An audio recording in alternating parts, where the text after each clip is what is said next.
슬기로운 한우 생활입니다. 오늘은 송아지를 키우면서 한두 번 경험하셨겠지만 송아지 위에서 물소리가 들리는 그 현상에 대해서 말씀드리겠습니다.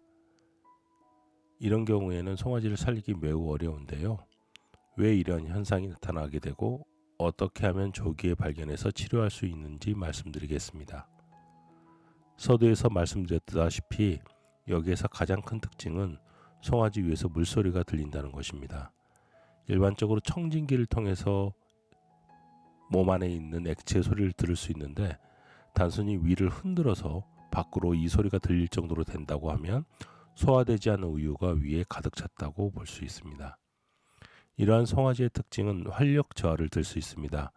여기서 활력 저하는 단순히 힘이 없다는 것을 의미하는 것이 아니라 외부 반응에 있어서 반응 속도가 매우 느린 멍한 상태임을 나타냅니다. 그리고 아픈 송아지의 전형적인 특징인 구분 등이 나타나고요. 약간 설사와 같은 형태로 변은 약간 진흙과 같은 검무티티한 색깔을 나타나게 됩니다. 물론 위에 있는 내용물을 밖으로 끄집어내서 보더라도 이렇게 약간 검은 색깔의 액체를 발견할 수 있습니다. 왜 이런 현상이 나타나는지 확인하기 위해서는 우리가 기본적으로 송아지가 우유를 먹었을 때 어떤 식으로 소화가 되는지 알아야 됩니다. 먼저 송아지는 이 빠른 반응을 통해서 일종의 주름이 형성되는데요. 그것을 우리는 식도구라고 부릅니다. 이 식도구를 통해서 우유는 반추위를 거치지 않고 사이로 바로 들어오게 됩니다.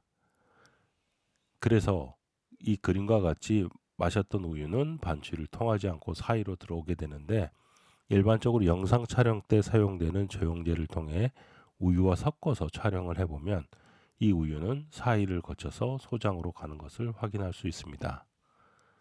그런데 만약 우유가 사이가 아닌 반추위로 들어가면 어떻게 될까요? 반추위는 우유를 소화시킬 능력이 없습니다. 그러므로 반추위로 우유가 들어가는 현상은 분명히 잘못된 현상이고 이 경우 반드시 문제가 일어나게 됩니다. 일반적으로 송아지가 물, 사료, 우유를 섭취하는 경우 물과 사료는 반추위로 가게 되고 우유는 사이로 가게 되는 현상을 우리는 자연스러운 현상으로 볼 수 있습니다. 그런데 만약 이것이 잘못되어서 이 우유가 반추위로 들어가는 경우 이것은 우리가 말한 그러한 문제들로 이어지게 됩니다. 이것을 루미널 드링킹이라고 말씀드리는데요. 이것은 반추위를 의미하는 루미넌, 거기에 우유가 들어가는 현상입니다. 이렇게 반추위에 우유가 들어가게 되면 우유는 이상 발효가 일어나게 되면서 젖산과 지방산, 즉 산성을 띤 형태를 가지게 됩니다. 이런 형태로 우유가 변질이 되면 사이 내에 소화불량을 일으키게 됩니다. 일반적으로 우유는 커드라고 하는 고체가 형성되면서 소화가 되는데 이런 산성 이상 발효가 일어나게 되면 이 커드가 형성되지 않게 됩니다. 그리고 이 이상 발효유는 소장으로 이동해서 소장의 육모를 두껍게 만들고 또한 소장의 활동성을 떨어뜨립니다. 이렇게 되면 소장에서 우유를 제대로 흡수할 수 없게 됩니다.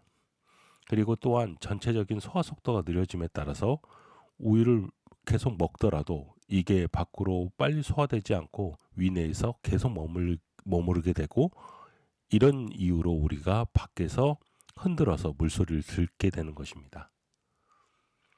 근본적으로 어떤 이유 때문에 이런 현상이 일어나게 될까요? 송아지가 우유를 빨아들이는 쭉쭉 빠는 이런 힘들을 약화시키는 그 모든 것들이 이것에 대한 원인이 됩니다. 근본적으로 초유를 제대로 섭취하지 못하고 설사나 고열과 같은 아픈 상태가 되면 송아지는 계속 이 빠는 힘이 약해지는 그런 악순환을 경험하게 됩니다. 빠는 힘이 약하다는 것은 항상 송아지에게서 이러한 우유를 제대로 소화시키지 못하는 즉 반추위로 우유가 들어가는 위험성을 갖게 됩니다. 그래서 일반적으로 인터넷에서 구매할 수 있는 저런 나이트릴 장갑을 구매하셔서 허약한 송아지의 빠는 힘을 확인할 필요가 있습니다. 만약 조기에 우리가 이것을 잘 발견하게 된다면 이것은 치료가 가능합니다. 그래서 조기에 발견하는 것이 가장 중요하고요. 첫 번째, 이러한 증상을 보이는 것에 대한 송아지를 찾아내는 방법은 먼저 빠는 힘이 약하는 송아지를 찾아내고, 그런 송아지 같은 경우는 우유를 먹고 한두 시간 이후에 이 우유가 제대로 위로 들어가지 않고 반취로 가는 경우가 있습니다.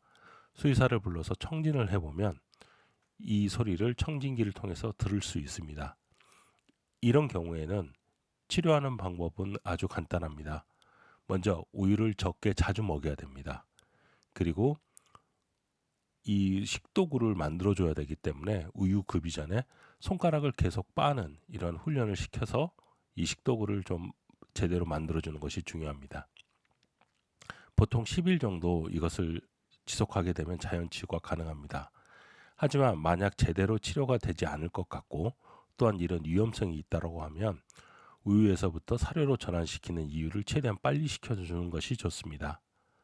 그러나 안타깝게도 대부분의 경우에는 아주 상태가 심각해진 상태에 발견하게 됩니다. 즉 흔들었을 때 물소리가 나는 정도가 된다면 이미 상태가 많이 호전되어 있는 상태이기 때문에 이 경우에는 치료가 안 되는 경우가 많습니다.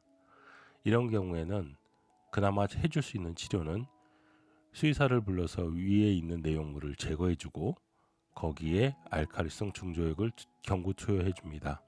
가끔 항생제를 경구로서 투여해주는 경우가 있는데 이것은 그렇게 큰 효과를 발휘하지는 않습니다.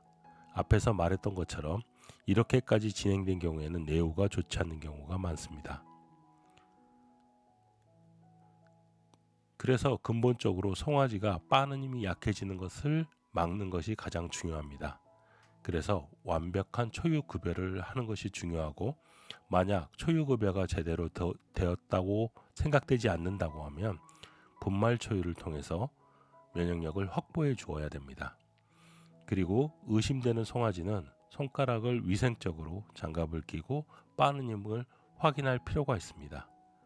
그리고 중요한 점은 초창기에 이것을 과식이나 설사로 혼동해서 치료하는 경우가 있는데 루미널 드링킹을 이것과 구분해서 치료해야 됩니다.